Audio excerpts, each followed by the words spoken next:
આ પાર્ટ 3 છે વોમિટિંગનું, અને આમાં આપણે જોઈશું મિકેનિકલ ઇવેન્ટ્સ છે ને વોમિટિંગનો એનો સિક્વન્સ. તો 3 આવશે: પ્રી ઇજેક્શન ફેઝ, રેચિંગ ફેઝ અને ઇજેક્શન ફેઝ.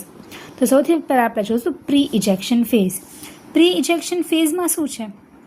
તેમાં છે ને પેટ હશે ને એ રિલેક્સ્ડ હશે આખું, એટલે ગેસ્ટ્રિક રિલેક્સેશન હશે, અને રેટ્રોપેરિસ્ટાલિસિસ એટલે હશે, એટલે બધું કન્ટેન્ટ્સ છે ને ધીમે ધીમે ઉપર આવતું હશે ટુવર્ડ ઇસોફેગસ. ડન.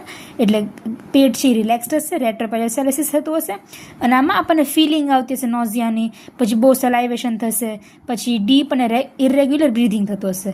ડન. એટલે આ પહેલો ફેઝ છે પ્રી ઇજેક્શન ફેઝ. પછી સેકન્ડ ફેઝ છે રેચિંગ ફેઝ. આમાં 3 વસ્તુ થશે. એક છે ક્લોઝર ઓફ ગ્લોટિસ, બે જ વસ્તુ, અને બીજી થશે કે મસલ્સ છે ને એ બધા રિધમિક એક્શન આપશે, રેસ્પિરેટરી મસલ્સ છે ને એ રિધમિક એક્શન આપશે, એટલે એ બધું તને કહું. તો જો સૌથી પહેલાં ક્લોઝર ઓફ ગ્લોટિસ. તો છે ને ગ્લોટિસ છે એ ક્લોઝ થઈ જશે, એટલે કોઈ બી આપણે ફૂડ જે બહાર નીકળશે પેટમાંથી એ બધું લંગમાં ન હોવું જોઈએ, એટલે ગ્લોટિસ છે એ ક્લોઝ થઈ જશે, અને ક્લોઝ જ રહેશે till the end of the act of vomiting. અને જે ઇન્ટ્રાપલ્મોનરી પ્રેશર છે ને એ કોઝ કરશે કમ્પ્રેશન ઓફ ઇસોફેગસ. ઇન્ટ્રાપલ્મોનરી પ્રેશર છે ને બહુ વધી ગયું હશે, એટલે લંગ્સ છે એકદમ એ ફૂલી ગયા હશે, તો ઇસોફેગસ છે એ બિચારું આમ આખું ચેપાઈ ગયું હશે, એટલે એ કમ્પ્રેસ થઈ જશે.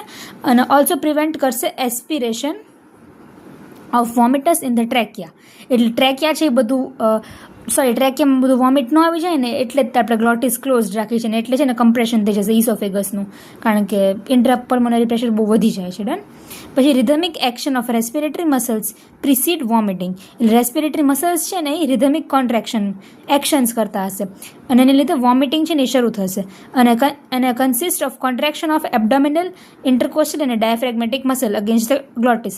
એટલે ગ્લોટિસ છે એની અગેન્સ્ટ એબડોમિનલ, ઇન્ટરકોસ્ટલ અને ડાયાફ્રેગમેટિક મસલ, એટલે આ બધા છે ને એની અગેન્સ્ટ આમ કોન્ટ્રાક્શન એવું બધું કરતા હશે, એટલે અને ગ્લોટિસ છે એ ક્લોઝડ રહેશે. હવે ઇજેક્શન ફેઝ.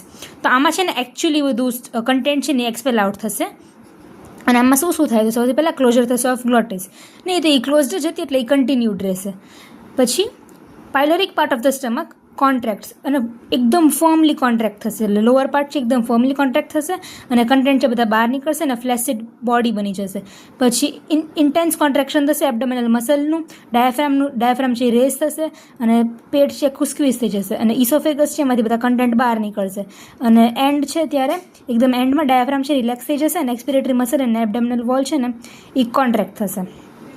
ડન. તો આ હતું આખું ઇજેક્શન ફેઝ. એટલે 3 ફેઝ હતા: પ્રી ઇજેક્શન, રેચિંગ અને ઇજેક્શન.